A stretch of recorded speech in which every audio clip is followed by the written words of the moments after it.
Bom, pessoal, agora para finalizar a nossa última parte, né, da parte de teste de hipóteses, a gente vai falar do teste da razão de verossimilhanças generalizadas, né? Bom, então os testes uniformemente mais poderosos são restritos à família exponencial unidimensional. Então você tem apenas um parâmetro desconhecido, né? E não existem testes uniformemente mais poderosos para testar, por exemplo, hipótese nula, θ igual a θ zero contra θ diferente de θ zero, né? Assim como também não existem testes uniformemente mais poderosos quando a distribuição tem mais de um parâmetro desconhecido, né? Então, os testes uniformemente mais poderosos se limitam a esses cenários. Uma forma de burlar essas dificuldades é justamente o teste da razão de verossimilhanças generalizadas, que fornece alternativas razoáveis, né, para esses casos. Então, por exemplo, a gente vai ter o interesse em testar θ pertence a um espaço paramétrico particionado θ zero contra H1 θ pertencente ao θ1, né, θzão 1. De modo que esses θ zero e θ1 são a união deles fazem o próprio espaço paramétrico e a interseção deles é vazia, né? E os dois espaços, né, os dois subespaços θ 0 e θ 1 são diferentes de vazio, ok? Então a definição dele é super simples. Então ó, vai ser a diferença, ou perdão, a razão, vai ser uma região crítica esse teste, vai ser uma região crítica com o supremo de θ pertencente a θ1 da verossimilhança, né? Sobre o supremo de θ pertencente a θ zero da verossimilhança, e essa razão vai ter que ser maior ou igual que uma constante c, né? Quando essas hipóteses são simples, o teste da razão de verossimilhança equivale ao lema de Neyman-Pearson, que a gente viu, né? Com o supremo θ pertencente ao espaço paramétrico, né, da verossimilhança sobre o supremo de θ pertencente ao apenas o espaço θ zero é o máximo entre 1, né, e o θ zero é θ pertencente ao θ sobre o supremo de θ pertencente ao θ zero, então é equivalente à minha região crítica da definição, é equivalente a testar uma lambda de x, né, que é o supremo de θ pertencente ao θzão completo, né, sobre o supremo de θ pertencente ao espaço, subespaço em relação à hipótese nula, né, menor ou igual que c, ok? Então só uma transformação. E essa razão aqui a gente chama de lambda x, ok? Esse lambda x vai estar entre 0 e 1, né, lógico. Como a gente pode ver aqui, a parte de cima ela vai ser menor do que a de baixo, né, já que eu estou pegando o supremo de uma parte com toda uma parte restrita só ao espaço, supondo a hipótese nula, né, que é o que está sendo explicado. E se essa hipótese nula for verdadeira, então o lambda de x vai tender a 1, e se for falsa, vai tender a 0, ok? Para determinar essa constantezinha c, a gente precisa solucionar essa equaçãozinha, né? O alfa vai ser o supremo de θ pertencente ao todo espaço paramétrico da probabilidade de lambda de x menor ou igual que c, né? Então a gente vai necessariamente ter que conhecer a distribuição de lambda de x, que não é fácil de ser obtida. Então pode-se utilizar alguns métodos computacionais ou utilizar uma função h estritamente crescente no domínio dessa função lambda de x, tal que h de lambda de x tem uma forma conhecida, né? Para seguir os passos do TRVG, né, que é teste da razão de verossimilhança generalizada, você tem que ter 5 passos, né? Primeiro é obter o estimador de máxima verossimilhança θ chapéu de θ, né? Depois, obter o estimador de máxima verossimilhança de θ zero chapéu de θ, quando θ pertence ao todo espaço, né? Calcular a lambda de x, que é essa razão, de encontrar a função h, lógico, que vai ligar a função lambda de x e obter através dessa equação, né? Então, depois que a gente tiver tudo isso, a gente vai construir a região crítica e vai saber a partir de qual cenário, de qual valente vai rejeitar ou não a hipótese nula, né? Então, um exemplo, naquela tem uma amostra de uma distribuição normal μ1 e a gente quer testar μ igual a zero contra μ diferente de μ0, né? Então, o estimador de máxima verossimilhança é x barra, a gente já viu isso no capítulo de estimação, né? E lambda de x vai ser o quê? Vou dividir, né, a parte que se refere ao θ zero, né, e a parte do espaço paramétrico geral, né? Então aí, ó, eu vou ter o seguinte, depois que eu cortar tudo isso, eu vou ficar com e elevado a menos meio dessa primeira soma menos a segunda soma. Uma se refere à parte do numerador e outra do denominador, né? Como a gente tem que somatório de x e menos o quadrado de x e menos μ0 vai ser igual a essa diferença aí, a gente vai ter que ir substituindo, né? Só fazer o inverso, né? E passar para a segunda parte, né? Então passo essa segunda parte para lá, ó, menos. Se isso aqui é essa decomposição, né, desses dois termos, como eu tenho esse menos esse, eu vou passar isso para o lado esquerdo aqui, vai ficar só n x barra menos μ0, né? Então, substitui aqui, né? É equivalente a rejeitar h0 quando x barra menos μ0, que é esse termo aqui, em módulo, vai ser maior ou igual que raiz, né, de menos duas vezes log de c sobre n. Ou seja, eu só estou achando o valor de c, né? Então, eu isolo essa parte, x barra menos μ0, né? E desta forma, a região crítica para esse teste da razão de verossimilhança vai ser essa região crítica 1, tal que raiz de n vezes x barra menos μ0 vai ser maior ou igual que esse a, tá?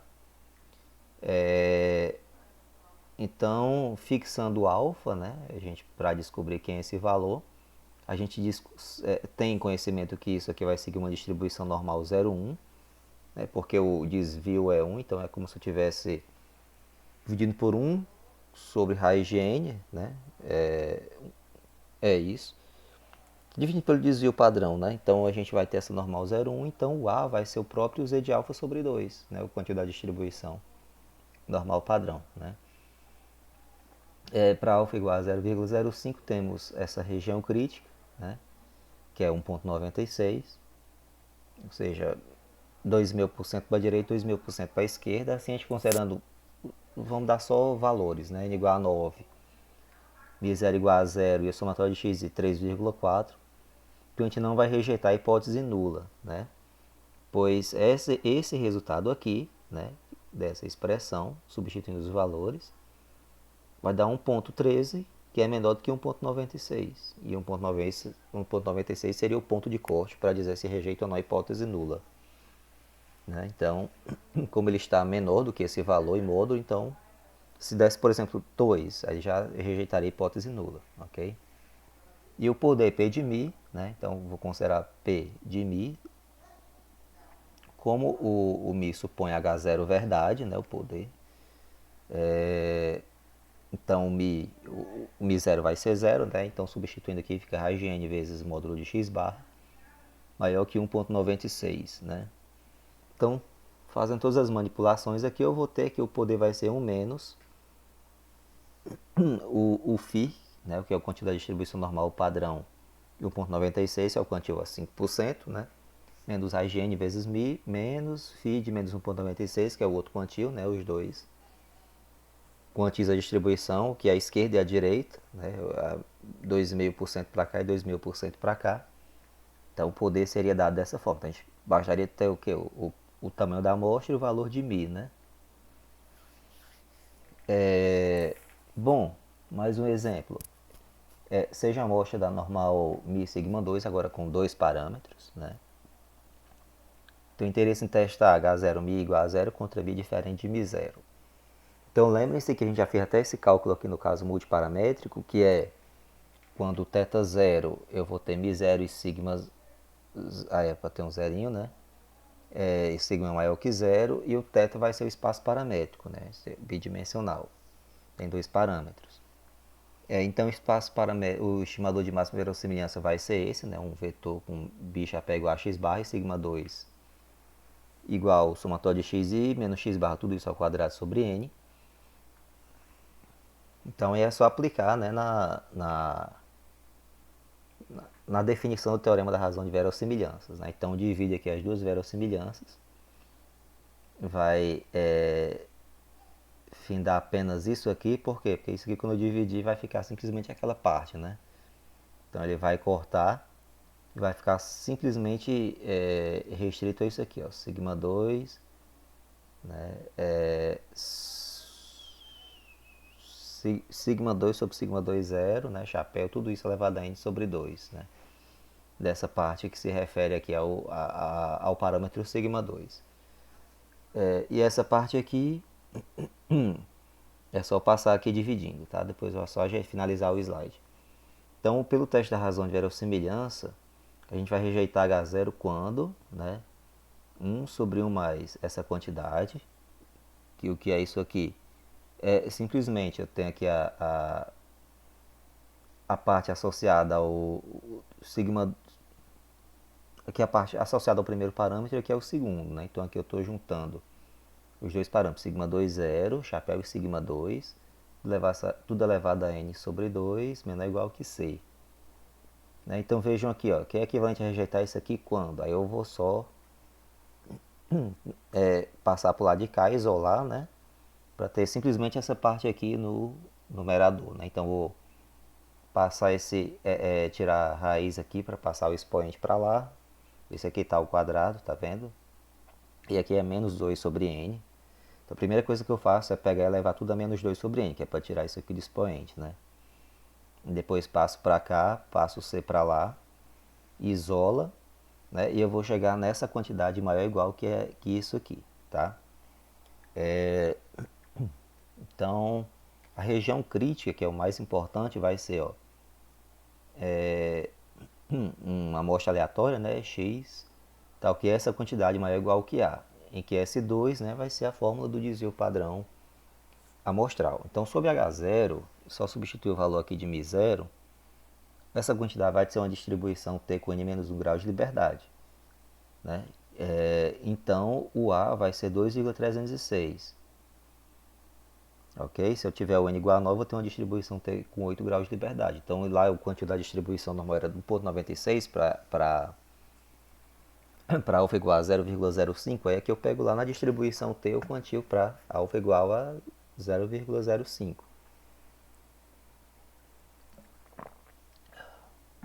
Se o μ igual a 0 e o x barra for igual a 0,68 e o s, esses valores são arbitrários. A ideia é só substituir para testar. Então S seria 1,7, de modo que não rejeitaríamos a hipótese nula, já que o valor seria 2,306. Né? Então, é o caso que eu teria dois parâmetros aí para fazer o teste. Um teorema importante da razão de verossimilhança generalizada é que tem uma amostra de x1 até xn da variável aleatória x, com a função densidade ou de probabilidade f de x dado o θ. Sob as condições de regularidade, se θ pertencer ao θ0, então a distribuição estatística de menos 2 log de lambda de x, lembrando que é a razão de verossimilhanças, né, converge para a distribuição Q quadrado, quando o tamanho da amostra n tende ao infinito. Ou seja, o número de graus de liberdade é a diferença do número de parâmetros não especificados em θ e o número de parâmetros não especificados em θ0. Então, em resumo, eu vou ter o que aqui? Ó? Como às vezes é difícil achar a distribuição para lambda de x, que é um dos passos lá dos 5 passos da teoria da razão da verossimilhança generalizada, a gente já aproxima para uma distribuição Q quadrado, ok? Que é para facilitar.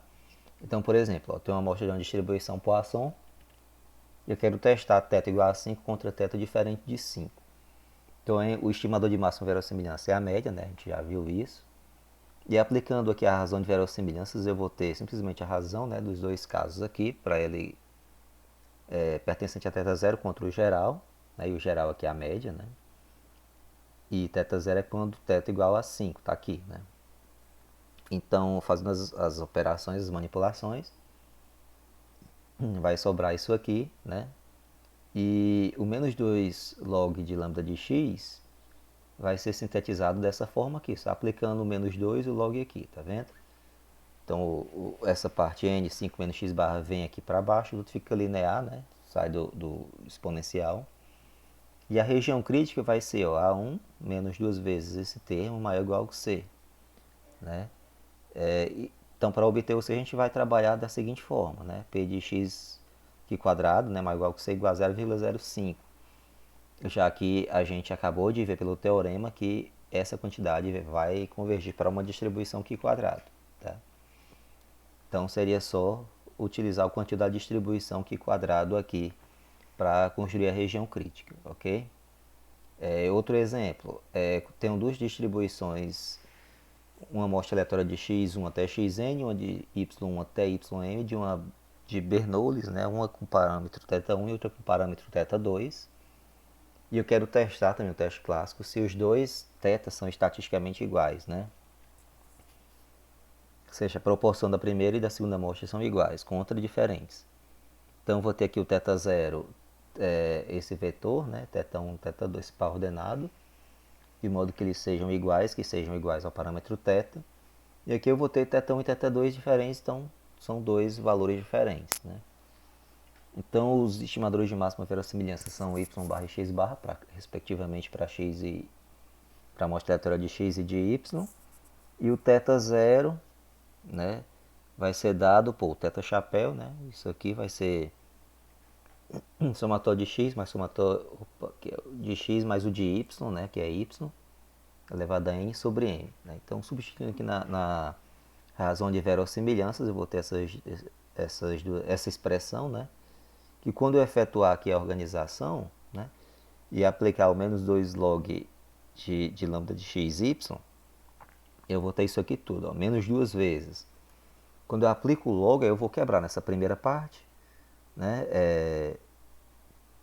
que é o somatório de x mais somatório de y vezes log de θ, mais m vezes n menos somatório de x menos somatório de y vezes log de 1 menos θ. Então, esse aqui é a parte do numerador. Aí, menos log de θ1, somatório de x, e aí já vai a parte do denominador, né? Toda essa parte que tem um menos aqui, essa e essa. Então, essa quantidade vai seguir com uma distribuição aqui quadrado com um grau de liberdade, né? Então, a gente substituindo aqui, ó, menos 2 log de lambda xy maior ou igual que c, a gente vai rejeitar h0, por exemplo, para n igual a 400, somatório de x igual a 60, m igual a 225 elementos, somatório de y 40, o θ considerando o que, ó, 100 sobre 625, né? E tendo essa quantidade como sendo 0,82, para um alfa de 5%, a gente teria um C de 3,841, que é a quantidade de distribuição Q quadrado com um grau de liberdade. Então, a gente não rejeita H0 por isso, né? Porque pega o quantio C, pega 0,82, não está na região de rejeição de H0, então não rejeita H0, né? E para fechar, os testes bayesianos, né? Os testes bayesianos são os mais simples, né? Então a ideia não é nem especificamente considerar um teste, é mais relacionar ao intervalo de confiança, né? Então a ideia, se eu quiser testar um H0, θ igual a θ0 contra θ diferente de θ0, eu vou construir um intervalo de confiança para posteriori. Então, só usa posteriori. Então eu vou utilizar a posteriori, que eu vou chamar de θ dado x, né? Pela definição. E aceitamos H0 se o valor que eu quiser testar, se ele estiver dentro do intervalo de confiança construído. Então, um exemplo aí, ó. A amostra aleatória da normal μ1, a priori eu vou considerar a normal 0,1. Né? Então, o interesse em testar μ igual a 0 contra μ diferente de 0. A gente viu que a posteriori tem essa distribuição aqui. Tá? Foi até no capítulo de teoria da decisão. Então, essa distribuição aqui, ó, μ, né, menos a média dividido pela raiz do desvio, né? Isso aqui eu vou ter uma distribuição normal 0,1. Né? Então, vou construir um intervalo de confiança para essa quantidade, né? Com probabilidade de ganho, o intervalo de confiança vai ser isso aqui, ó, a média mais ou menos o z de alfa sobre 2, vezes o desvio padrão, né? O erro padrão associado a esse estimador. E se eu tiver esses valores para n igual a 8, somatório de x de 0,57, o alfa de 0,05, o intervalo bayesiano vai ser esse, ó, de menos 0,59 a 0,72. Então, como o zero está aqui dentro, então eu não rejeito a hipótese H0 ao nível de 5%, né? Que 31%, né? Ou 0,055%, ou seja, se eu quiser testar também se é igual a 0,2, seria também, porque estaria dentro do intervalo. Ok? Então a ideia é mais construir o intervalo e ver em média o valor assumido pelo parâmetro. Ok, pessoal? Então é isso, né? Essa parte de testes é finalizada aqui. Aí vocês têm os exercícios do livro e os exemplos realizados, né? Que eu não fiz todos do livro aqui. Então, sugiro que vocês estudem e elenquem as dúvidas para tirar todas as dúvidas possíveis comigo ou com a monitora. Beleza, gente? Abraço, obrigado pela atenção e a gente vai mantendo contato aí. Beleza, pessoal? Tchau, até mais.